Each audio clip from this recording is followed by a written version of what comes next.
Hello बच्चों, आज हम लोग फिजिक्स में बल तथा गति के नियम के बहुविकल्पी प्रश्न करने वाले हैं। ठीक है बच्चों, तो बच्चों इन प्रश्नों को आप लोग बड़े ध्यान पूर्वक देखिएगा। ठीक है, और इनके नियमों को, इनके ऑप्शंस को अच्छे से समझने का प्रयास करिएगा। ठीक है, और अगर कोई आपको जो है इसमें दुविधा रह जाए तो आप इसे दोबारा देख लीजिएगा। ठीक है, और अगर आप हमारे चैनल पर नए हैं तो चैनल को प्लीज लाइक, शेयर और सब्सक्राइब जरूर कर दीजिएगा। ठीक है बच्चों, तो आइए हम लोग शुरू करते हैं। और इससे पहले हम लोग इस अभ्यास के 2 वीडियो पढ़ चुके हैं। इसका पिछले का वीडियो था न्यूमेरिकल वाला, आंकिक प्रश्न का। और अगर आपने आंकिक प्रश्न नहीं देखा है और आपके आंकिक प्रश्न थोड़े कमजोर हैं, उसे जरूर देखिए। ठीक है, तो पिछला वीडियो आप इसको देख लीजिएगा। तो आइए हम लोग अब शुरू करते हैं। ठीक है ना, पहले प्रश्न के साथ। देखिए बच्चों, पहला प्रश्न क्या कहा जा रहा है? पहला प्रश्न कहा जा रहा है कि वस्तु के जड़त्व की माप है। अब बच्चों, वस्तु के जड़त्व की माप क्या होती है? तो पहला है बल, दूसरा है त्वरण, तीसरा है संवेग और चौथा है द्रव्यमान। तो बच्चों आपको हम बता चुके हैं कि द्रव्यमान की माप ही वस्तु की जड़त्व की माप होती है। तो पहले का ऑप्शन नंबर डी जो है वो क्या हो जाएगा? वो राइट हो जाएगा। ठीक है ना। क्वेश्चन नंबर दूसरा कहा जा रहा है कि संवेग का मात्रक है। अब बच्चों संवेग का मात्रक कौन है? तो पहला कह रहा है किलोग्राम मीटर प्रति सेकंड। ठीक है, फिर कह रहा है kilogram metre inverse second inverse, फिर कह रहा है कि न्यूटन इंटू सेकंड, अब फिर कह रहा है कि न्यूटन प्रति मीटर। अब बच्चों संवेग के अगर हम लोग मात्रक की बात करें, ठीक है, तो संवेग का सूत्र होता है P बराबर mv। P बराबर होता है सूत्र mv। तो यम का होता है किलोग्राम, अब वेग का होता है मीटर इंटू सेकंड इनवर्स। तो ऐसा तो कोई मात्रक नहीं है, तो नहीं है तो फिर गति का दूसरा नियम का लगाइए। क्या होता है? F बराबर होता है डेल्टा P बटे डेल्टा T। तो यहां से डेल्टा P बराबर आएगा F इंटू डेल्टा T। तो Newton into second, Newton into second भी संवेग का मात्रक हो सकता है, इसीलिए इसका दूसरे का ऑप्शन नंबर सी जो है वो राइट होगा। ठीक है ना। आइए बच्चों अगला देखते हैं। अगला बच्चों कह रहा है कि बल का मात्रक है। अब अगर बल का मात्रक आपको न्यूटन दिख गया तो बाकी किसी और को देखने की आवश्यकता नहीं है। अच्छा, बल का सीजीएस पद्धति में मात्रक क्या होता है बच्चों? तो सीजीएस पद्धति में जो बल का मात्रक होता है वो डाइन होता है। ठीक है ना। तो बल का मात्रक सीजीएस पद्धति में डाइन होगा, बट यहाँ डाइन का कोई बात ही नहीं है, तो बल का मात्रक क्या होगा? न्यूटन। तो ऑप्शन नंबर 3 का जो है बच्चों ए राइट हो जाएगा। ठीक है। क्वेश्चन नंबर 4 बच्चों, 4 में कहा जा रहा है कि यदि 2 वस्तुओं के द्रव्यमान, ठीक है ना, 1 किलोग्राम और 5 किलोग्राम हो तथा वे समान वेग से गतिशील हो तो उनके संवेगों का अनुपात होगा। बच्चों देखिए, संवेग का सूत्र होता है P बराबर mv। अब बच्चों इनका वेग समान है, तो देखिए हमें संवेग का अनुपात बताना है, तो P1 बटे P2, और द्रव्यमान अलग है तो m1v अब बटे m2v। वेग समान है तो वेग इनका कट जाएगा, तो P1 बटे P2 बराबर, अब पहले का द्रव्यमान दिया है 1 किलो, दूसरे का दिया है 5 किलो। ठीक है, तो यहां से आ जाएगा P1 अनुपाते P2 बराबर 1 अनुपाते 5। ठीक है, तो याद रखिएगा कि अगर आपका वेग समान है, ठीक है बच्चों, अगर वेग समान है तो द्रव्यमान का जो अनुपात होता है वही अनुपात संवेग का भी होता है। ठीक है ना। तो 1 अनुपाते 5 जो है चौथे का ऑप्शन नंबर जो बी है बच्चों राइट होगा, 1 अनुपाते 5। ठीक है ना। आइए क्वेश्चन नंबर बच्चों 5 देखते हैं। 5 कह रहा है राकेट नोदन का सिद्धांत आधारित है। ठीक है बच्चों, अगर राकेट नोदन के सिद्धांत की बात करें तो वो तो होता है संवेग संरक्षण के सिद्धांत। राकेट नोदन का जो सिद्धांत है वो संवेग संरक्षण के सिद्धांत पे कार्य करेगा। ठीक है, और जब राकेट जो उड़ना शुरू करता है, ठीक है, तो उस पर जो है तब वो तीसरे नियम पे काम करता है। ठीक है, तो राकेट नोदन का जो सिद्धांत है बच्चों वो क्या होगा? तो वो आपका हो जाएगा संवेग संरक्षण के सिद्धांत पे होगा। ठीक है, तो 5वें का ऑप्शन नंबर सी जो है बच्चों राइट हो जाएगा। ठीक है ना। आइए 6वां देखते हैं। 6वां बच्चों कहा जा रहा है कि किसी वस्तु के द्रव्यमान m, वेग v तथा संवेग p में क्या संबंध है? बच्चों हम सूत्र जानते हैं कि p बराबर होता है mv। तो p बराबर mv होता है। अब ऐसा ऑप्शन कौन सा है? तो ऐसा ऑप्शन है बी। तो 6वें का ऑप्शन नंबर जो बी है वो राइट हो जाएगा। ठीक है ना। आइए क्वेश्चन नंबर 7 देखते हैं। क्वेश्चन नंबर 7 है बल के आवेग का मात्रक है। अब बच्चों आवेग का सूत्र क्या होता है? आवेग बराबर होता है सूत्र बच्चों बल गुणित समयांतराल, बल गुणित समयांतराल होता है। तो बल का मात्रक न्यूटन और समय का मात्रक क्या हो जाएगा? सेकंड। तो न्यूटन इनटू सेकंड, हाँ ऑप्शन नंबर सी। आप बल के आवेग का जो मात्रक है newton into second, option number C जो है बच्चों दिया हुआ है, तो ये राइट हो जाएगा। ठीक है ना। आइए क्वेश्चन नंबर बच्चों 8 देखते हैं। 8 क्या कह रहा है? कह रहा है कि बल F तथा संवेग परिवर्तन डेल्टा P और समय डेल्टा T में संबंध। अब बच्चों हम लोग जानते हैं न्यूटन का दूसरा नियम कि F बराबर होता है डेल्टा P बटे डेल्टा T। अब बताइए F बराबर डेल्टा P बटे डेल्टा T कहीं दिया है कि नहीं दिया है? तो बिल्कुल दिया है, ऑप्शन नंबर सी। आप देख रहे हैं कि F बराबर डेल्टा P बटे डेल्टा T दिया है, तो बाकी बच्चों को और देखने का कोई सवाल ही नहीं उठता है। ठीक है, तो 8वें का ऑप्शन नंबर जो सी है वो राइट हो जाएगा। ठीक है बच्चों, दिख रहा है सबको? चलिए अब बच्चों क्वेश्चन नंबर 9। बच्चों देखिए आप लोग क्वेश्चंस को लिखते भी चलिएगा। ठीक है, आप करते क्या है, केवल एक बार देख लेते हैं, एक बार देख लेते हैं, फिर आपको चीजें समझ नहीं आती। तो इन क्वेश्चंस को आप लिखते भी चलिएगा, इस बात का बिल्कुल ध्यान रखिए। ठीक है ना, लिखते जरूर चलिएगा। अब बच्चों यदि भिन्न भिन्न द्रव्यमान की वस्तुओं पर समान बल आरोपित हो तो निम्न में कौन सा कथन सत्य है? बच्चों द्रव्यमान अलग अलग है लेकिन बल समान है। द्रव्यमान अलग अलग है, बल समान है, तो कह रहा है दोनों वस्तुओं में समान त्वरण उत्पन्न होगा। कभी नहीं, दोनों वस्तुओं में उत्पन्न त्वरण उनके द्रव्यमानों के व्युत्क्रमानुपाती, ये सही कह रहा है। बच्चों देखिए F बराबर सूत्र होता है ma। अब बल अगर समान है तो बल समान है तो उसे क्या कहा जाएगा? उसे नियतांक कहा जाएगा। इसका मतलब m समानुपाती 1/a। तो द्रव्यमान और त्वरण का जो संबंध है व्युत्क्रमानुपाती का होगा, तो ऑप्शन नंबर सी राइट होगा। क्यों? हल्के वस्तुओं में त्वरण ज्यादा होगा, भारी वस्तुओं में त्वरण कम होगा, तो व्युत्क्रमानुपाती ही तो हुआ। ठीक है, तो बच्चों ऑप्शन नंबर जो है उल्टा बोल दिए, हल्के वस्तुओं का त्वरण ज्यादा होगा, भारी वस्तुओं का कम होगा। ठीक है, ऑप्शन नंबर जो बी है बच्चों ये राइट होगा, तो ध्यान दीजिएगा। बच्चों क्वेश्चन नंबर 10 कहा जा रहा है सरल रेखीय पथ के अनुदिश त्वरित गति से गतिमान किसी पिंड के लिए नीचे दिए गए कथनों में कौन सही नहीं है? देखो बच्चों कह रहा है कि त्वरित गति है तो इसकी चाल परिवर्तित होती रहेगी। भाई ये बिल्कुल सही बात है। इसका वेग सदैव परिवर्तित होता रहेगा, सही है। यह सदैव पृथ्वी से दूर जाएगा। अब बच्चों पृथ्वी से दूर जाएगा ऐसी हमें कोई इंफॉर्मेशन नहीं दी है। ठीक है, हमें दिशा के बारे में कोई आइडिया नहीं है, तो यही ऑप्शन गलत है। तो पूछा ये कौन सही नहीं है। ठीक है, तो इस प्रश्न का जो उत्तर है ऑप्शन नंबर सी होगा। इस प्रश्न का उत्तर कौन होगा? ऑप्शन नंबर सी, यह सदैव पृथ्वी से दूर जाता है। ठीक है बच्चों, आइए शुरू करते हैं क्वेश्चन नंबर 11। बच्चों 11 कहा जा रहा है गति के तीसरे नियम के अनुसार क्रिया प्रतिक्रिया। अब बच्चों गति के तीसरे नियम के अनुसार क्रिया प्रतिक्रिया क्या होती है? देखिए पहला कह रहा है सदैव एक ही वस्तु पर लगती है, नहीं गलत है। सदैव भिन्न वस्तुओं पर विपरीत दिशा में कार्य करती है, ये सही बात है। ठीक है, अगर के परिमाण एवं दिशाएं समान होती हैं, गलत है। परिमाण तो समान होता है लेकिन जो है परिमाण तो समान होता है लेकिन दिशा समान नहीं होता। किसी भी एक वस्तु पर एक दूसरे के अभिलंब होता नहीं, गलत बात है। ठीक है, तो केवल ऑप्शन नंबर कौन सही होगा? बी।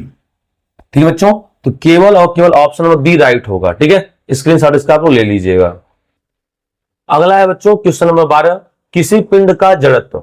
अब बच्चों जड़त्व क्या करता है? तो जड़त्व जो है अवस्था परिवर्तन का विरोध करता है। ठीक है ना, तो पहले चाल को बढ़ाता है? नहीं। चाल को कम करता है? नहीं।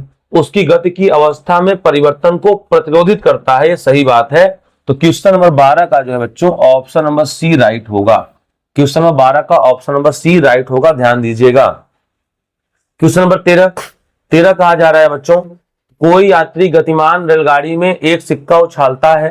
ठीक है, कोई रेलगाड़ी है और रेलगाड़ी में जो है वो सिक्का उछालता है। ठीक है, इसका अर्थ है कि रेलगाड़ी की गति, ठीक है, उछालता है तो उसके पीछे गिरता है। कोई यात्री गतिमान रेलगाड़ी में एक सिक्का उछालता है जो उसके पीछे गिरता है। रेलगाड़ी चल रही है, सिक्का उछाला गया, तो सिक्का उछाला गया बच्चों, तो सिक्का जो है उसी के पीछे गिर गया।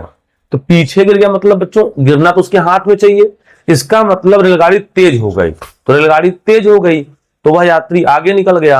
अब वह यात्री आगे निकल गया तो जाहिर सी बात है क्या होगा? अगर वह यात्री आगे निकल गया बच्चों, इसका मतलब यह है कि रेलगाड़ी की गति तेज हो गई।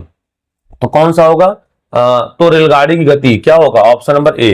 तो रेलगाड़ी की जो गति है वो त्वरित गति होगी। इसका ऑप्शन नंबर जो ए है वो क्या हो जाएगा बच्चों? राइट हो जाएगा। ठीक है, तो त्वरित गति हो जाएगा। बात समझ में आया? तो इसका ऑप्शन नंबर जो ए है वो राइट हो जाएगा। ठीक, अगला बच्चों क्वेश्चन नंबर 14 में कहा जा रहा है कि 2/3 ऊंचाई तक जल से भरा 2/3 ऊंचाई तक जल से भरा कोई टैंक एक समान चाल से गतिमान है। अचानक ब्रेक लगाने पर टैंक में भरा जल। अब बच्चों इस प्रकार से कोई टैंक है, ठीक है, और उसमें पानी भरा हुआ है। अब इतना मानिए पानी भरा हुआ है। अब अगर ये इधर चल रहा है, अचानक ब्रेक लग जाए तो ब्रेक लग जाएगा, तो गति के जड़त्व के कारण ये सारे पानी कहां आएंगे? आगे भाग आएंगे। तो बस देखिए आगे की ओर गति करेगा। ऑप्शन नंबर जो बी है वो राइट होगा। ठीक है, तो ऑप्शन नंबर बी बच्चों क्या होगा? राइट होगा। अगला बच्चों कहा जा रहा है जब एक बस अचानक चलती है तब बस में बैठे यात्री गिर पड़ते हैं।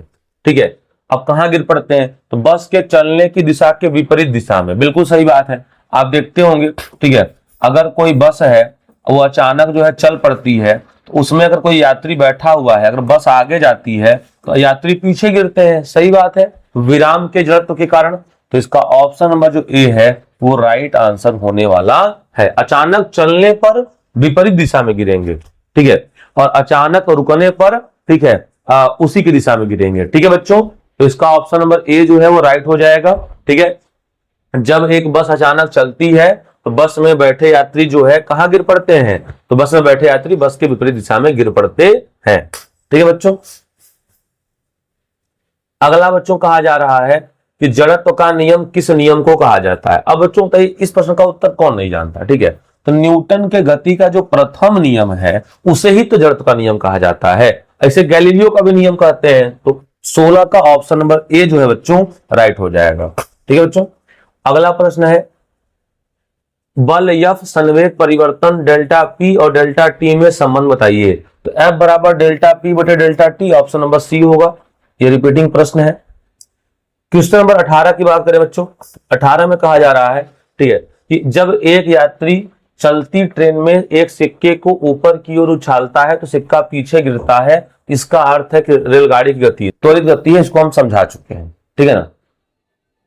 अगला है बच्चों, अगला ये है जब एक वस्तु अत्वरित होती है तब। अब बच्चों अगर वस्तु अत्वरित है, इसके पास कोई त्वरण ही नहीं है, ठीक है, तो वस्तु की चाल सदैव बढ़ती है। वस्तु की चाल सदैव बढ़ती है, वस्तु का वेग सदैव घटता है, यह सदैव पृथ्वी की ओर गिरता है, यह बल हमेशा वस्तु पर एक कार्य करता है। अब बच्चों यहां पे देखिए, ठीक है, तो इस प्रश्न का जो उत्तर है आपको कमेंट बॉक्स में देना है। ठीक है, क्योंकि हम कई प्रश्नों का उत्तर तो दे चुके, तो आपको इस प्रश्न का उत्तर कमेंट बॉक्स में देना है। हो सकता है कि आपके एग्जाम्स के लिए महत्वपूर्ण हो जाए, इसीलिए कर रहे हैं। सारे प्रश्न लिखते चलिएगा। ठीक है, इसका स्क्रीनशॉट लेकर लिख लीजिए आप। अगला है बच्चों संवेग में परिवर्तन की दर किसके बराबर होता है? अब बच्चों देखिए, अगर संवेग में केवल परिवर्तन कहेगा तब तो इसका उत्तर आवेग होगा, लेकिन यहां दर कह दिया तो दर कहने का मतलब डेल्टा P बटे डेल्टा T से है, तब तो इसका उत्तर बी होगा। हम लोग जानते हैं कि F बराबर डेल्टा P बटे डेल्टा T होता है। ऑप्शन नंबर सी इसका 20 का राइट होगा। ठीक है बच्चों, अब बच्चों क्वेश्चन नंबर 21। अब क्वेश्चन नंबर 21 में कह रहा है कि किसी वस्तु का जड़त्व, क्या कह रहा है? किसी वस्तु का जड़त्व वस्तु की, अब कह रहा है चाल को बढ़ाता है, ठीक है, चाल को कम करता है, विराम या गति की अवस्था में परिवर्तन का विरोध करता है, उपयुक्त में से कोई नहीं। तो बच्चों जड़त्व का मतलब ही है विरोध, तो विराम या गति की अवस्था में परिवर्तन का विरोध करता है। विराम या गति की अवस्था में परिवर्तन का क्या करता है? विरोध करता है। ठीक है, तो 21 का ऑप्शन नंबर जो सी है बच्चों वही राइट होगा। ठीक है, 22 है बच्चों वस्तु के जड़त्व की माप है। अब बच्चों वस्तु के जड़त्व की माप कौन है? तो हम जानते हैं कि वस्तु के द्रव्यमान की जो माप होती है वही जड़त्व की माप होती है। ठीक है बच्चों, वस्तु के द्रव्यमान की माप ही जड़त्व की माप कहलाती है। ठीक है, तो क्वेश्चन नंबर 22 का ऑप्शन नंबर डी ही होगा। ये हम लोग थ्योरी क्लास में पढ़ चुके हैं। ठीक है, अगला है बच्चों, करा यदि दो वस्तुओं के द्रव्यमान 1 किलोग्राम तथा 5 किलोग्राम हो तथा वे समान वेग से गतिशील हो तो उनके संवेगों का अनुपात होगा। अब बच्चों देखिए, कह रहा है कि समान वेग से गतिशील हो, ठीक है, तो संवेगों का अनुपात होगा। तो बच्चों जो अनुपात, देखिए इसका हम बता चुके हैं कि अगर वेग समान है तो उनके संवेगों का जो अनुपात होता है उनके द्रव्यमानों के अनुपात के बराबर होता है। तो P1 अनुपाते P2 बराबर होगा M1 अनुपाते M2, तो 1 अनुपाते 5। ठीक है, 23 का ऑप्शन नंबर जो बी है वो राइट होगा। ठीक है, तो 23 का ऑप्शन नंबर क्या हो जाएगा, बी बच्चों राइट होगा। ये प्रश्न रिपीटिंग प्रश्न है। ठीक है ना। आइए बच्चों क्वेश्चन नंबर 24 देखते हैं। बच्चों कह रहा है संवेग का मात्रक है। अब बताइए संवेग का मात्रक कौन होगा, तो संवेग का मात्रक आपका हो जाएगा न्यूटन इंटू सेकेंड। अब ये आया कैसे, तो हम लोग जानते हैं फॉर्मूला F बराबर डेल्टा P बटे डेल्टा T। तो बच्चों डेल्टा P बराबर आएगा F इंटू डेल्टा T, तो ये न्यूटन इंटू सेकेंड इसका राइट आंसर होने वाला है। ठीक है, तो ऑप्शन नंबर सी राइट होगा। ठीक है बच्चों, अगला है बच्चों, अगला कह रहा है यदि 1 किलोग्राम की एक वस्तु पर, यदि 1 किलोग्राम की वस्तु पर 1 न्यूटन का बल आरोपित हो, यदि 1 किलोग्राम की वस्तु पर 1 न्यूटन का बल आरोपित हो तो वस्तु में त्वरण होगा। अब वस्तु में त्वरण कितना होगा, तो बच्चों देखिए हम लोग सूत्र जानते हैं कि F बराबर होता है यम ए। अब F का मान कितना है, तो 1 न्यूटन, यम का मान कितना है 1 है, N2 A, तो बच्चों A का मान तो 1 मीटर प्रति सेकंड स्क्वायर ही आएगा। ये तो मौखिक का प्रश्न था। ठीक है, तो ऑप्शन नंबर ए जो है बच्चों वो क्या होगा, वो राइट हो जाएगा। ठीक है, अगला बच्चों बल का मात्रक है। अब बच्चों ये तो आपको नहीं बताना चाहिए। ठीक है, बल का मात्रक जो है हमें इसका उत्तर आपको तो नहीं बताना चाहिए क्योंकि आपको इसको पता होना चाहिए भाई। ठीक है, तो नहीं बता रहे हैं। अगला है बच्चों, बहुत अच्छा प्रश्न है, ध्यान दीजिएगा, गलती होने के चांसेस है। करा यदि भिन्न भिन्न द्रव्यमान की वस्तुओं पर समान बल आरोपित हो तो निम्न में कौन सा कथन सत्य है। करा दोनों वस्तुओं में उत्पन्न त्वरण द्रव्यमान पर निर्भर नहीं करता। बिल्कुल गलत बात है भाई। भाई देखिए हल्की वस्तु है तो त्वरण ज्यादा उत्पन्न हो जाएगा, अब भारी वस्तु है त्वरण कम उत्पन्न होगा, तो ये तो गलत कह रहा है। दूसरा, दोनों वस्तुओं में उत्पन्न त्वरण उनके द्रव्यमान के विरुद्ध समानुपाती है। हाँ ये सही बात है, हल्के का त्वरण जो है कम होगा, और नहीं सॉरी, हल्के का त्वरण जो है ज्यादा होगा, अब भारी का त्वरण कम होगा। तो आप याद रखिएगा कि सब बल के समान होने पर द्रव्यमान और त्वरण का जो संबंध होता है व्युत्क्रमानुपाती का होता है। ठीक है, तो क्वेश्चन नंबर 27 का ऑप्शन नंबर बी ही राइट होगा बच्चों। ठीक है, 27 का ऑप्शन नंबर बी राइट होगा। 28 बच्चों, किसी वस्तु के द्रव्यमान m, वेग v तथा संवेग p में संबंध है, तो p बराबर क्या होगा, p बराबर होगा m इंटू वी। 28 का ऑप्शन नंबर बी ये रिपीटिंग है, अब बड़ा इंपॉर्टेंट है, कई बार आ चुका है। 29, अब बच्चों क्वेश्चन नंबर 29 कहा जा रहा है कि किसी बाह्य बल के अभाव में कोई वस्तु एक समान वेग से गति करती रहती है। कह रहा है कि किसी बाह्य बल के अभाव में, ठीक है, किसी बाह्य बल के अभाव में कोई वस्तु एक समान वेग से गति करती रहती है। तो बाह्य बल के अभाव में कह रहा है कि एक समान गति करती रहती है, कारण क्या है। देखिए, तो अगर कोई बाह्य बल नहीं काम करेगा तो संवेग संरक्षण रहेगा, सही बात है। ठीक है, अब बाह्य बल काम नहीं करेगा तो जड़त्व भी बात सही है, तो इसके दोनों उत्तर सही है। ठीक है, अगर जड़त्व बच्चों नहीं है तो वो एक समान वेग से गति करेगा, बात सही है। तो ए और बी दोनों सही होने के कारण ऑप्शन नंबर जो सी है बच्चों वो राइट हो जाएगा। ठीक है, अब बच्चों क्वेश्चन नंबर 30 की बात किया जाए। 30 में कहा जा रहा है कि निम्न में कौन संवेग का सही सूत्र है। तो P बराबर m इंटू वी, ये तो कई बार आ चुका है, ऑप्शन केवल बदले हुए बाकी है वही। तो P बराबर m इंटू वी, 30 का ऑप्शन नंबर ए राइट होगा। ठीक है, 31 कह रहा है घर्षण हमारे लिए है। तो बच्चों घर्षण हमारे लिए लाभदायक भी है और हानिकारक भी है। लाभदायक कैसे है, हम जमीन पर चल पाते हैं, हम लोग कागज पे लिख पाते हैं, हम लोग बोर्ड पे लिख पाते हैं, तो लिख पाना चल पाना ये तो लाभदायक है। हानिकारक क्या होगा, जितने भी मशीन के पार्ट्स हैं वो घिस जाते हैं। साइकिल का टायर देखते हैं, गाड़ियों के टायर देखते हैं, चलते चलते घिस जाते हैं, तो जो घिस जाते हैं तो ये हानिकारक हुआ। तो घर्षण हमारे लिए लाभदायक और हानिकारक दोनों है, तो ऑप्शन नंबर सी 31 का होगा। ठीक है बच्चों। 32 नंबर कहा जा रहा है बच्चों, घर्षण कम किया जा सकता है स्नेहक के प्रयोग से। बच्चों स्नेहक का मतलब जैसे जो मोबिल गाड़ियों में यूज होता है ना, वो स्नेहक ही तो हुआ, जो चिकनाहट उत्पन्न करे वो स्नेहक। तो स्नेहक के उपयोग से सही बात है, पॉलिश करके सही बात है, बाल बेयरिंग का प्रयोग करके सही बात है। तो इनमें से सभी होगा। घर्षण को कम कर सकते हैं इन तीनों विधियों द्वारा। ठीक है, तो इनमें से जो है बच्चों सभी इसका राइट आंसर होगा। ठीक है। क्वेश्चन नंबर 33 बच्चों, कहा जा रहा है किसी वस्तु पर बल आरोपित होने पर, किसी वस्तु पर बल आरोपित होने पर अब क्या होता है, उसकी गति बदल सकती है। ठीक है, उसकी गति की दिशा बदल सकती है, उसका आकार बदल सकता है, उपयुक्त में से कोई भी। तो सही बात है, कोई भी हो सकता है, ऐसा नहीं कि केवल एक ही होगा। भाई बल लगाने से गति की दिशा भी बदली जा सकती है। ठीक है, और उसका आकार भी बदला जा सकता है और गति भी बदल सकते हैं, तो उपयुक्त में से कोई भी। तो 33 का ऑप्शन नंबर जो डी है वो राइट होने वाला है। ठीक है ना। अब चलिए देखते हैं क्वेश्चन नंबर 34 कहा जा रहा है बच्चों कि बल का मात्रक है। तो बच्चों बल का मात्रक क्या होता है, बल का मात्रक होता है, सूत्र होता है F बराबर यम ए। यम बराबर क्या होता है, ma।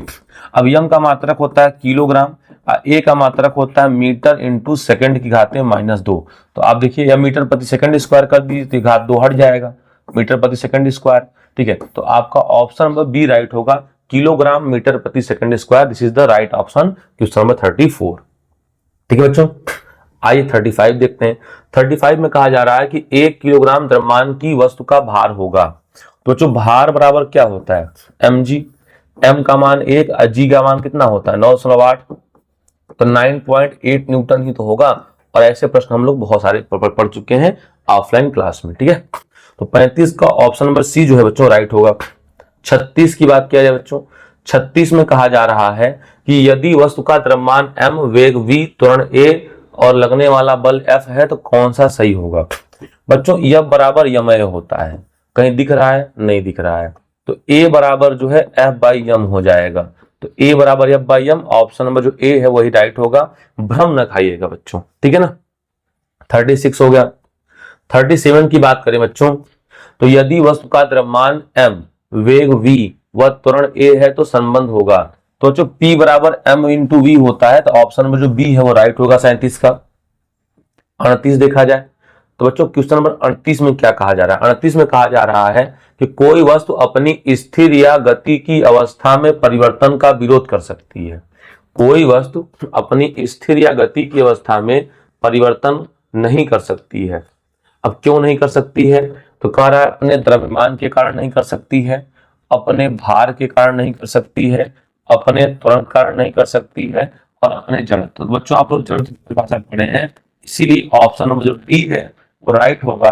कोई भी वस्तु अपनी स्थिर या गति की अवस्था में परिवर्तन नहीं कर सकती है, इसका कारण होगा अपने जड़त्व के कारण। ठीक है, अपने जड़त्व के कारण क्वेश्चन नंबर 38 का ऑप्शन नंबर डी राइट होगा। अगला है बच्चों, बल के परिमाण का परिकलन कर सकते हैं।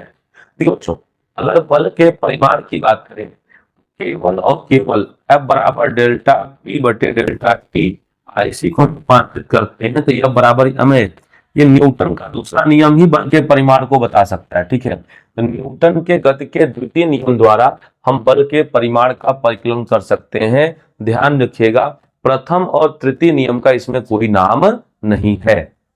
ठीक है, तो 39 का ऑप्शन नंबर बी जो है बच्चों वो राइट होगा। अगला देखते हैं। अगला बच्चों है क्वेश्चन नंबर 40, चलती बस में से उतरने पर आगे की ओर गिरने की व्याख्या। अब बच्चों कोई बस चल रही है, ठीक है, और उसको अचानक उतरेंगे, ठीक है, चलती हुई बस से उतरने पर आगे की ओर गिरने की व्याख्या। अगर कोई बस चलती है और उससे जो है आप अचानक उतर जाइए तो आप आगे की ओर गिर जाते हैं, तो इसकी व्याख्या किससे होगा, जड़त्व के नियम से। जड़त्व का नियम किससे संबंधित है, न्यूटन के गति के प्रथम नियम से। तो 40 का ऑप्शन नंबर ए जो है बच्चों वो एब्सोल्युटली राइट होने वाला है। तो 40 का ऑप्शन नंबर ए राइट होगा। अब बच्चों क्वेश्चन नंबर 41, राकेट छोड़ने का सिद्धांत आधारित है। बच्चों इसमें तीसरा नियम होगा। अगर राकेट नोदन का सिद्धांत कहता है तो संवेग संरक्षण, और राकेट छोड़ने का कहेगा तो न्यूटन का तीसरा नियम, यही इसका राइट आंसर होगा। ठीक है ना बच्चों। बच्चों सारे क्वेश्चंस को आप लिखते चलिएगा। अगला है 42, कह रहा है कि 2 किलोग्राम की वस्तु में 3 मीटर प्रति सेकंड स्क्वायर का त्वरण उत्पन्न करने के लिए बल चाहिए। 2 किलोग्राम की वस्तु में 3 मीटर प्रति सेकंड स्क्वायर का त्वरण उत्पन्न करने के लिए बल चाहिए। तो जो बल पूछ रहा है तो हम जानते हैं कि F बराबर क्या होता है, F का मान कितना है 2, A का मान कितना है 3, तो 3 दूनी 6 न्यूटन जो बच्चों इसका राइट आंसर होगा ऑप्शन नंबर 42 का सी हो जाएगा। ठीक है बच्चों। क्वेश्चन नंबर 43, किसी वस्तु में संवेग परिवर्तन की दर बराबर होती है। किसी वस्तु में संवेग परिवर्तन की दर बराबर होती है, तो किसी वस्तु में संवेग परिवर्तन की जो दर है उसके बाह्य बल के बराबर होती है। तो क्वेश्चन नंबर 43 का ऑप्शन नंबर जो बी है बच्चों वो राइट हो जाएगा। तो 43 का ऑप्शन नंबर कौन सा राइट होगा, बी आपका राइट होने वाला है। कोई समस्या? अब देखते हैं हम लोग। तो क्वेश्चन नंबर 44 में कहा जा रहा है कि यदि पिंड ए का द्रव्यमान पिंड बी के द्रव्यमान से दोगुना है तो दोनों पर समान बल लगाया जाए। देखो बच्चों, ए का द्रव्यमान बी से दोगुना है, यानी यहां पे ए भारी हुआ और बी जो है हल्का हुआ, और दोगुना है तो ए का त्वरण जो है आधा होगा। ठीक है, तो यानी अब त्वरण उल्टा हो जाएगा। ठीक है, तो देखिए कह रहा है बी में पिंड ए से दोगुना त्वरण उत्पन्न होगा। सही बात है, बी में पिंड ए से त्वरण दोगुना होगा। अगर ए भारी है और बी हल्का है तो उल्टा हो जाएगा। अगर ए का द्रव्यमान बी से दोगुना है तो त्वरण की बात करेंगे तो त्वरण बी में ए से दोगुना होगा, क्योंकि द्रव्यमान और त्वरण का जो संबंध है व्युत्क्रमानुपाती का होता है, और हम लोग ये क्वेश्चन 2 बार देख चुके हैं। ठीक है, तो इसका ऑप्शन नंबर जो सी है वो राइट होगा। ठीक है,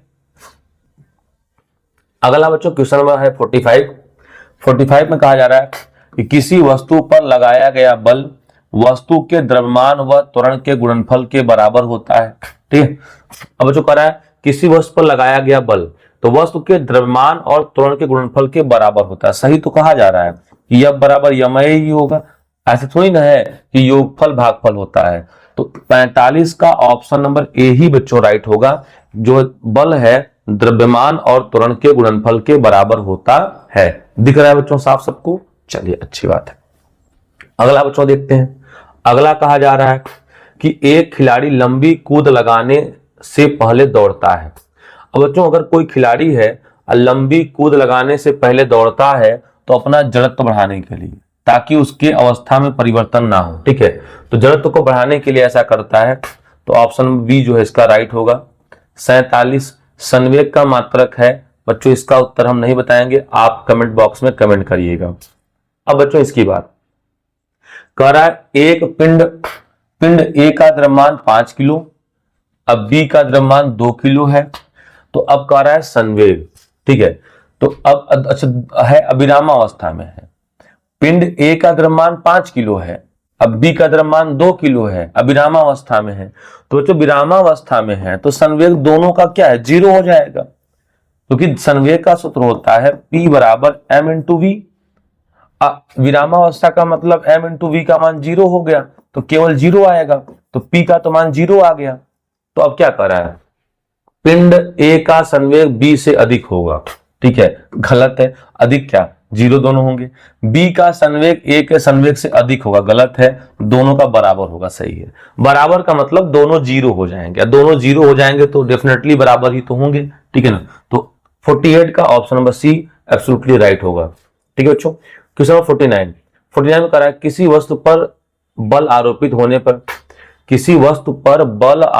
होने पर उसकी गति बदल सकती है, उसकी गति की दिशा बदल सकती है, उसका आकार बदल सकता है, उपयुक्त में से कोई भी। बच्चों उसकी गति बदल सकती है, बल आरोपित होने पर गति बदल सकती है, अच्छा दिशा भी बदल सकती है, अच्छा आकार भी बदल सकता है, तो ऑप्शन नंबर डी राइट होगा, उपयुक्त में से कोई भी हो सकता है। ठीक है ना, ठीक है बच्चों।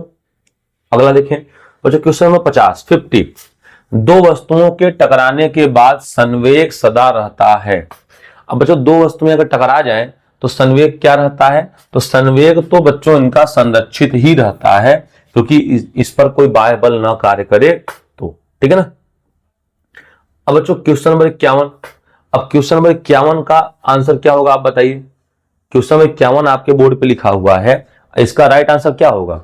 देखिए, ऐसी दशा जिसमें वस्तु पर लगाने पर, ऐसी दिशा जिसमें वस्तु पर बल लगाने पर भी वस्तु गति नहीं करती, उस बल को क्या कहते हैं? तो ऐसी कौन सी दशा है कि वस्तु पर बल लगाया जाए तब भी वस्तु गति न करे?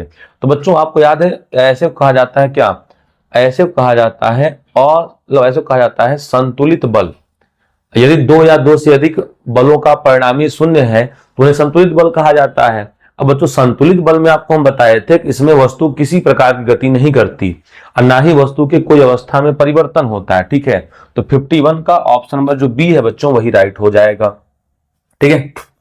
आइए देखते हैं 52 कहा जा रहा है बच्चों किन क्रियाओं पर बल की अवधारणा आधारित है।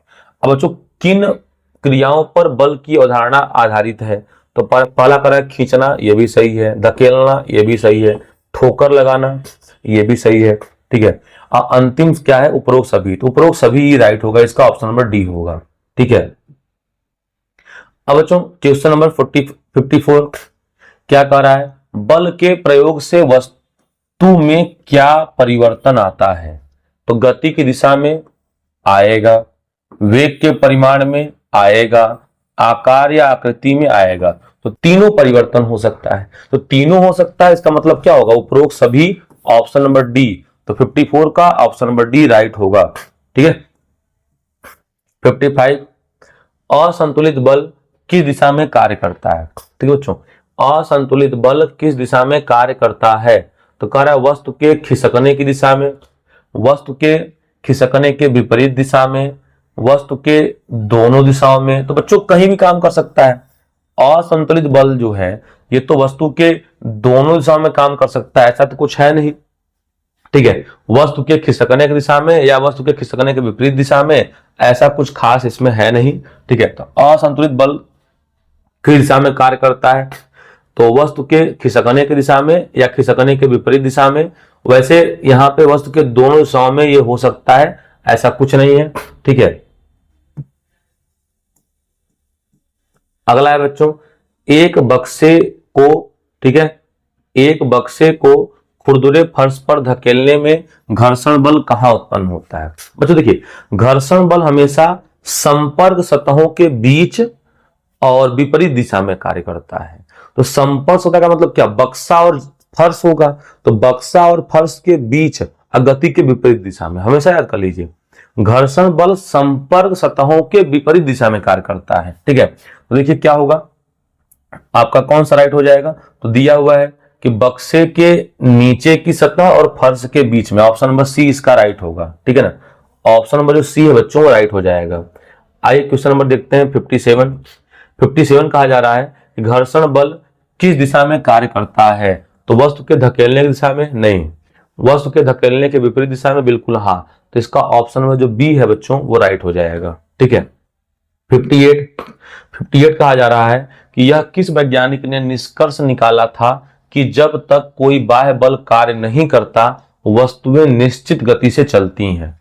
तो बच्चों ये न्यूटन का पहला नियम पे ही है, तो इसको तो न्यूटन ने कहा था और गैलीलियो ने कहा था। तो यह किस वैज्ञानिक ने निष्कर्ष निकाला कि जब तक कोई बाह्य बल कार्य नहीं करता वस्तुएं निश्चित चाल से चलती हैं? तो बच्चों इस बात की बात है न्यूटन ने कहा, न्यूटन के ही इनको श्रेय दिया जाएगा, ठीक है। तो ऑप्शन नंबर ए राइट होगा। 59 दो आनत तल में से एक के बल को शून्य कर दिया जाए तो गोली को मूल ऊंचाई प्राप्त करने के लिए कितनी दूरी तय करनी पड़ेगी? तो गोली रुक जाएगी, गोली चली जाएगी, गोली जो है चलती रहेगी, गोली कम दूरी तक करेगी, गोली कुछ दूर चलकर रुक जाएगी, ठीक है बच्चों। तो बच्चों इसका आंसर जो है आपको अपने से देना है, ठीक है। तो क्वेश्चन 59 के सारे ऑप्शन देख लीजिए, आपको उत्तर अपने से देना है, कमेंट में उत्तर दीजिएगा।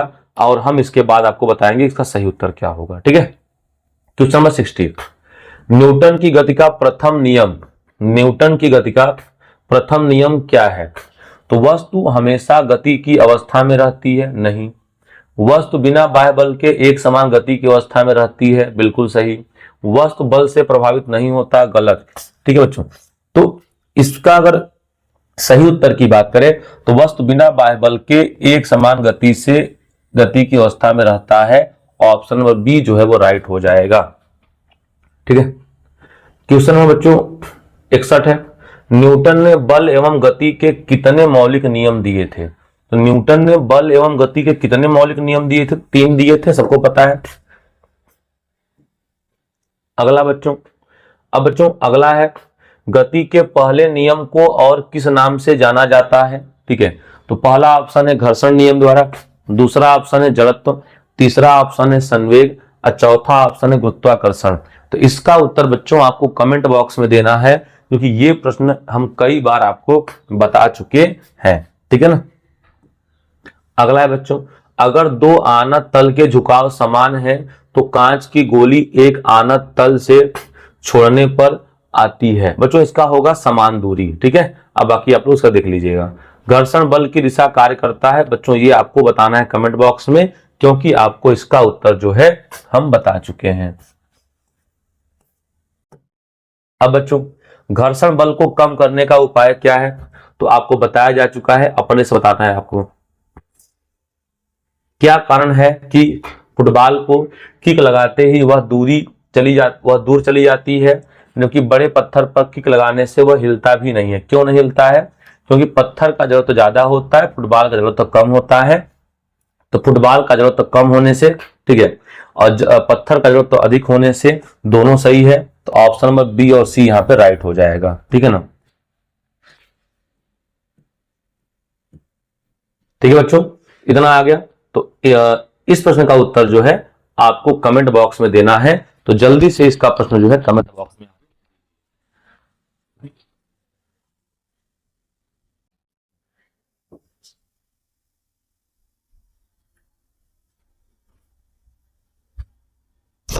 तो हो गया बच्चों। ठीक है, तो बच्चों आप लोग जो है इनको एक बार दो बार अच्छे से देख लीजिएगा। ठीक है, और इनका नोट्स बना लीजिएगा, और अगर कोई आपको समस्या होता है तो कमेंट बॉक्स में कमेंट जरूर करिए। ठीक है, और आप अपने ग्रुप में भी कर सकते हैं। तो मिलते हैं बच्चों अगले वीडियो में हम आप लोगों से। सभी को धन्यवाद।